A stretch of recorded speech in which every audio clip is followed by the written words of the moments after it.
guys, my name is Taya, and today we're here to do another Legend of Korra review because episode 3 was today and it was amazing, and so let's sit down and talk because we're friends. So I'd just like to say, I'm sorry this video is going to come out probably around 11 or 12 o'clock. I'm filming this at 7:44 because I actually had a social life today. I went out to hang out with some friends and I wasn't able to watch the episode until late, and then now I'm filming it late. So yeah, that's why this is coming out really late. Without further ado, let's get into the review. So the episode opens with Prince Wu talking about his coronation, and literally this kid, he is the only ball of happiness left in this show, I swear to God. His dance was super funny, and that's, oh my gosh. Wu, I really like Wu as a character. A lot of people either hate him or ship him with Mako, which both of those are just like, no, why? But yeah, Prince Wu, super hilarious. I loved his little dance. So it cuts to the next scene, which is a scene with Korra and Toph.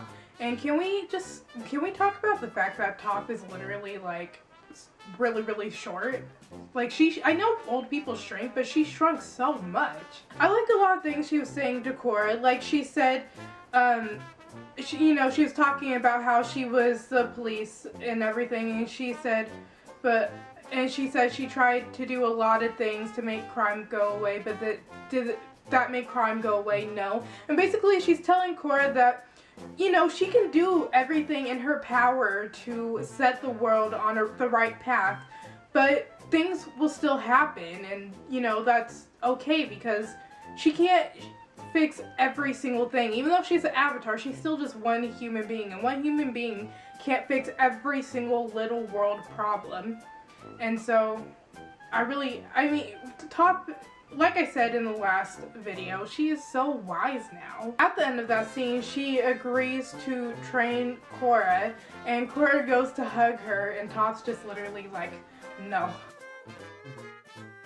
So the next scene is the preparation for the coronation. We see that Bolin and Eska reunite, and like in the back of my mind, I really love Opal. I love Bolin with Opal. I love their relationship, but in the back of my mind, I still want Bolin and Eska to get together because I don't know why. I like them as a couple. I really don't know why, but it was, yeah. Shortly after Bolin and Eska reunite, the brothers reunite. I love their little, like, just shows that they still have a brotherly bond even after, you know, in the first episode, Mako said they hadn't seen each other in a while. They're still just like, you know, little kid brothers. It's beautiful. And then Batar Jr. has a conversation with his mother, and literally I think Batar Jr. is like the spawn of the devil. The guy who plays him has played like a lot of evil villains in various animes and TV shows, and I just feel like Batar is evil. Like I know I said Kuvera is evil, which he is, she's really evil, but I think Batar would be the kind of person to like try to murder his mother on an actual real level. I think he will try to murder Suyin, and family murders isn't unheard of. Zuko and his whole entire family, hello, like they all just murdered each other, or at least attempted to murder each other, so murdering within family isn't unheard of. Then we see Wu talking with Kuvera, and Kuvera's just like, oh, I always get what I want. Like, girl, bye. Literally, I cannot wait until Korra just smacks her.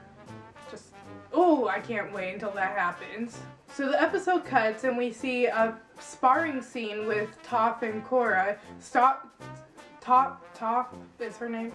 Toph still has it. She still has her bending mojo. She's still good at the game, and she didn't even break a sweat in her old age. I love seeing Toph back in action. It gives me the feels. And then we see something that I really enjoyed. Korra tried to sneak up on Toph and, you know, throw some water at her. And why I really like this scene is because Korra has been severely depressed. Yeah, she's been, like, severely depressed, so it's good to see a smile on her face and she's, you know, goofing around. Reminds me back in book 1 when she was actually happy in life. Yeah, then after that, Korra has some good smiles and everything, and it was perfect. I love seeing Korra smile again. The episode continues with the actual coronation scene. Wu awarded Kuvera with the Kyoshi Medal Freedom Award. After that, Kuvera asked if she can, stand up, say some words, and she ends up overthrowing Wu. In her speech, she says she will crush anyone coming in her way, and she crushes the award. I feel like that was symbolic to her crushing the Avatar, since Kyoshi was a former Avatar. She is literally, well, metaphorically crushing the Avatar, along with anyone who stands in her way. And really, like, her evilness is just really ridiculous. Can we talk about that eyebrow game though? Eyebrows on flick. On flick. After that, we see a scene where Bolin is questioning Kuvera, and I like the scene because it shows that Bolin isn't afraid to speak his mind on his doubts about what Kuvera is doing. Even though he does end up getting brainwashed, he isn't afraid to speak up and say, hey, I'm not sure if this is right. And I think that will play out later on in the season. Bolin will start questioning whether Kuvera is actually standing for freedom or whether she is another villain. So that conversation she was having with Su Yin, she really reminded me of Zaire, because she was saying how the world shouldn't be led by these dictators and the kings and the queens and stuff. It really sounded like something Zaire was saying, but as opposed to Zaire, who was intentionally causing chaos, she is trying to rule. She's trying to be the same dictator, and I really don't understand it fully because she's kind of contradicting herself in a way. So a lot of what Kuvera was saying to Su Yin still a little bit fuzzy to me. I'd have to rewatch the episode, but I think it's made clear that Kuvera is doing something horrible to all the people who aren't supporting her, and I'm interested to see what it is that she's actually doing to people. So yeah, like I said before, we see that in the next scene with Bolin and Mako that Bolin was brainwashed again. I think he's gonna kind of come out of that and realize Kuvera isn't a good person.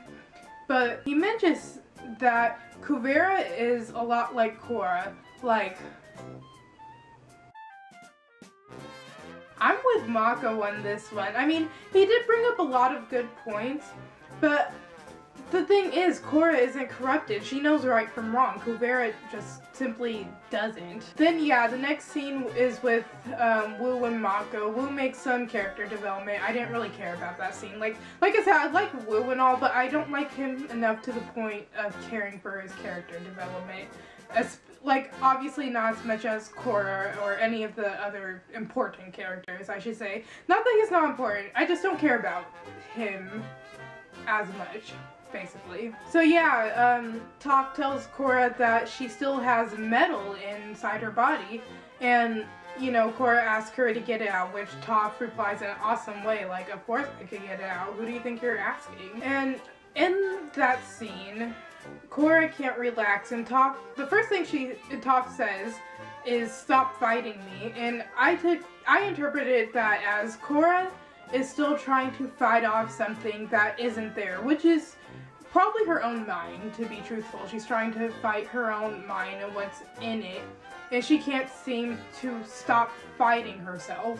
Then Toph told her that the reason why she keeps fighting and can't relax and doesn't want to get the medal out is because she doesn't want it out, so she doesn't have to go back to her duties as the Avatar and won't get hurt.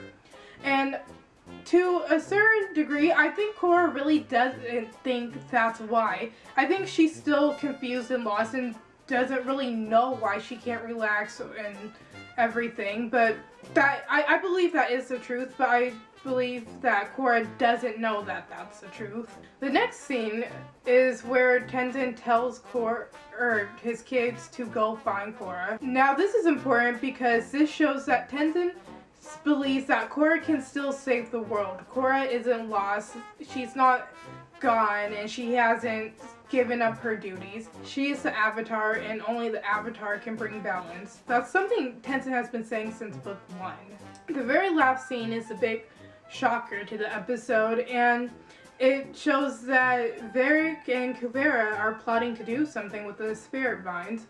Now, I think it's very obvious that the spirit vines are being used for renewable energy. It kind of reminded me of in Back to the Future how Doc used waste as a renewable energy for the time traveling car, the DeLorean. Is that what it is? I think so. Yeah, it reminds me a lot like that, and so spiritual vines can give them energy to power whatever it is they're trying to power. And I believe that possibly they could be going to the swamp to get more vines from you remember the tree? It had a lot of spiritual significance. I believe they might be going there, and maybe, possibly, maybe Korra and Bolin and Kuvera might just glide into each other, thus the calling, which makes Korra realize that she needs to go back and save the world because Kuvera's a crazy psycho person. So what I liked about this episode a lot is it showed that Korra is responsive to tough training, in contrast to Aang, who responded to positive training. And I think that's something that was really good for Korra, because throughout her 3 years of recovery, people have been so nice and supportive, which is a good thing. That's something you need during recovery. But you also need someone to tell you the cold hard facts and what is actually going on. And that's something that Toph did. Now, I don't think Korra is the worst avatar, but it gives her kind of perspective, I think. I'm not sure if that's what I'm looking for, but to how her behavior is as an avatar. I'm afraid for Korra going on with the season because of the metal. If she's not able to bend it out, then Kuvera can actually literally crush her by bending the metal within her body.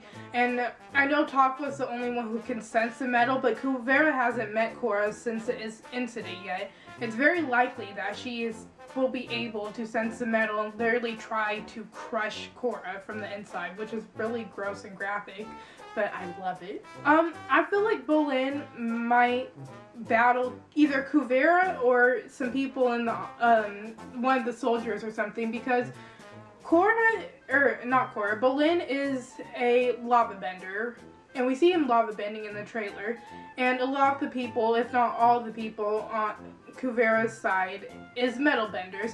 Now, metal bending was invented by the lovely Toph Beifong, but lava bending seems like it's a newer skill that was introduced, because before in the last Avatar series, there was no lava bending at all. And the guy, I forget his name, from book 3 was the first lava bender we ever seen. And a lot of people's responses to him lava bending was like, oh my gosh, he's a lava bender. And so I feel like lava bending could be a fairly new skill. And so that's something, a huge advantage Bolin has on Kuvera and the whole entire army, is that he is a lava bender, and lava bending is still fairly unique to earth benders.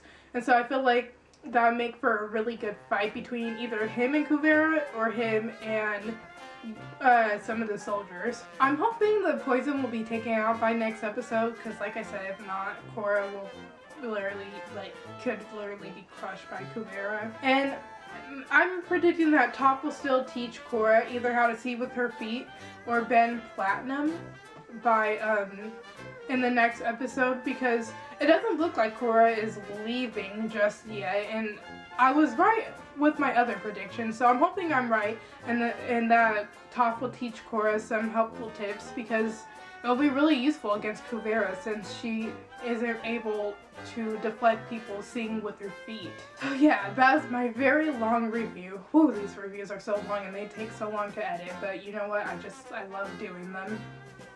So if you enjoyed, make sure to subscribe and like. Also, tell me some predictions you might have, because I love hearing predictions. Something about seeing if people were right or wrong about episode, I don't know, makes me happy.